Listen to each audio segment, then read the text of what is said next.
So we're going to our blog, our form, our Google form. Got that one there. Now this is the live form. This is what the students will see, and you can always see that by the view form. If there's view form at the end of the URL there, this is what the students are going to see. Okay. The reason you can see edit this form up in the top right hand corner is because you created it. Yep. So you can go back in and edit it at any time. This is what the students would see being the live form. So the process then is just to click on your little Google URL shortener up the top there. Can I just say, you said if we see what? A View form. Okay, so the- that's the indication that this is what the kids are going to see. Yeah. You click on your little Google URL shortener. You copy that. Okay, you come back to your assessment task notification now, That was which the is that blue. document. Yep. And if you just highlight the word here, Yep. and go to the little chain or the insert link, Is that what it is? Yep. Yep. and then just paste Control V, which is your form link, and then apply. What you should now see is a direct hyperlink to that Google form for the students to fill out. And will it be underlined when it's a hyperlink or something different? Correct, it will be blue and it will be underlined, indicating that it is a hyperlink. Okay, so once you click on that, then you click on that hyperlink below it, Okay. and that will take you to the live form. All right, so okay, so I'm completing Nathan's form as a student, just so as he can see that where all that data will aggregate to. And my teacher is Mr. Weller.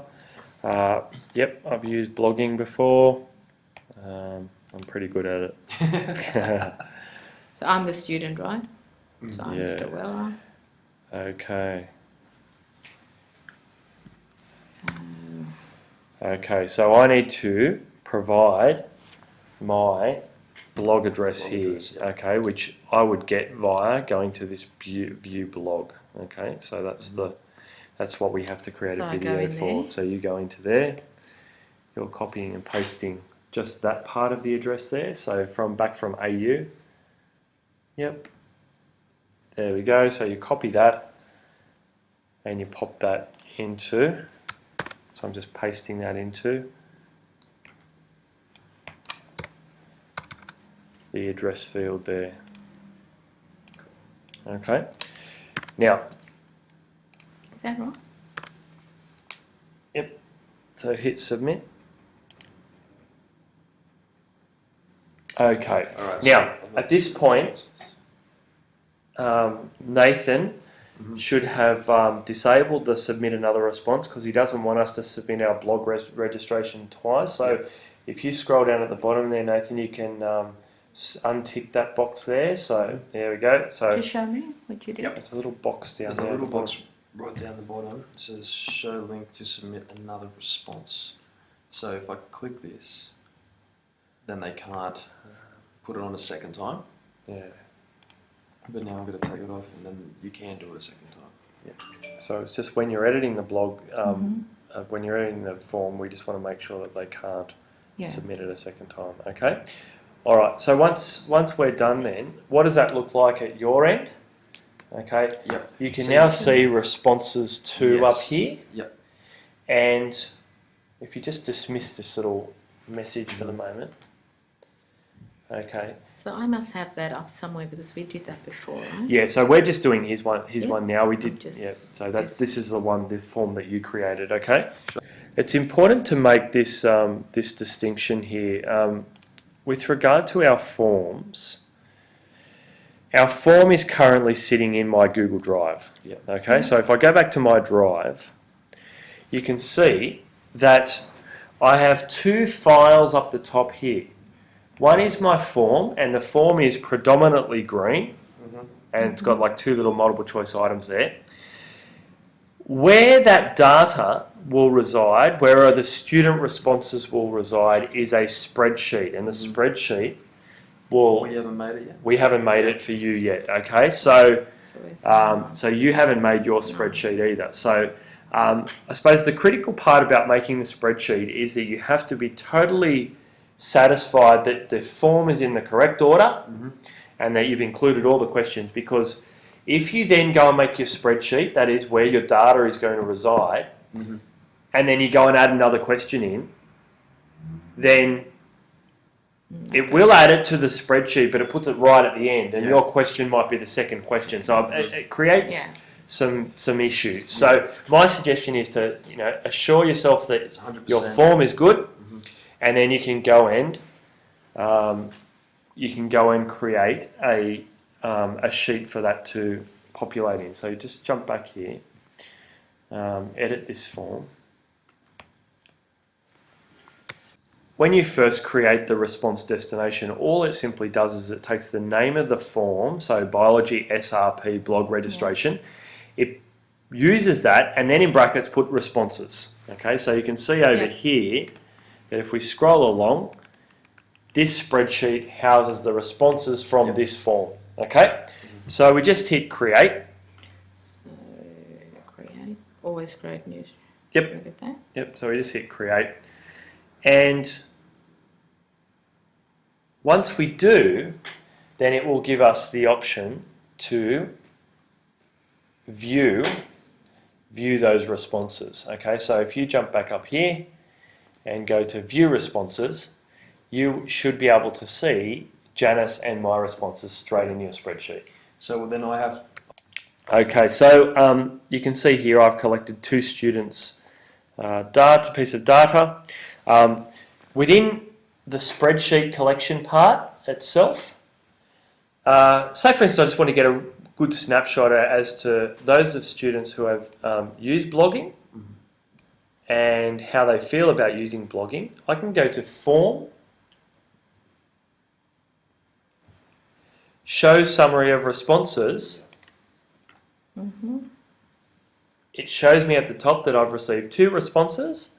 It shows me the proportion of what class the students are from. It shows me how many of them have used blogging. And look at this, assess the ability to manage and use a blog. I can see very clearly where my students are at in terms of their ability to use that blog. Okay. Similarly, if we were to set up a Google form for peer feedback, you would see this as a snapshot. This is your data that you're collecting around that peer engagement, that peer feedback. So that's the real You can give power. them a scale as well, right? Exactly right. So when I used to do presentation tasks, I would build into the criteria 5% of the total marks was around peer feedback. Yeah. And their 5% that came engages from them. exactly right, Yeah. because it's an authentic audience. Their 5% came out of the spreadsheet results that I could quickly and easily collate using that. So add peer evaluation. Okay. Into Yep. Into the particularly the oral tasks. Yeah. Okay. So what I was just going to show you is if you scroll along, then in terms of your spreadsheet, so just close that. That's just a link. Yeah. Okay. So if you scroll along, if you double click on a column in a spreadsheet, it will actually resize. Sorry, just the intersection between the 2 columns. If you double click on that, what should happen is it should actually resize. Yep. There we go. Okay, so if you scroll along, and now obviously when you're marking, you don't want it to be really, really wide because you essentially want to see the kid's name and you want to see their blog address, right? So I'm just showing you that just for, I don't know, posterity. Yeah. Just shorten that up there. But what I think is really, really crucial for that first lesson of getting them to register their blog address is at the top here. If you scroll along there to the right, back a bit far. If you put in a column here and just put your cursor in that column I and just type in check. So what do you want me to do? Yeah, just scroll along. Just type check in there. So it doesn't matter if I'm Doesn't writing matter it because with that's, yeah. And then just click off that. What I would do immediately after the kids have submitted their blogs is I would that. Open it. click on that, go to that blog. Can I see the Is blog? it all good? Yes, I can. Ah. Close it. Yeah. Yes. Tell us about that one, Nathan. Oh, we needed that. Go to Janice's blog. Look at this. Yeah. I click on this. Go to it, check it out. Mm-hmm.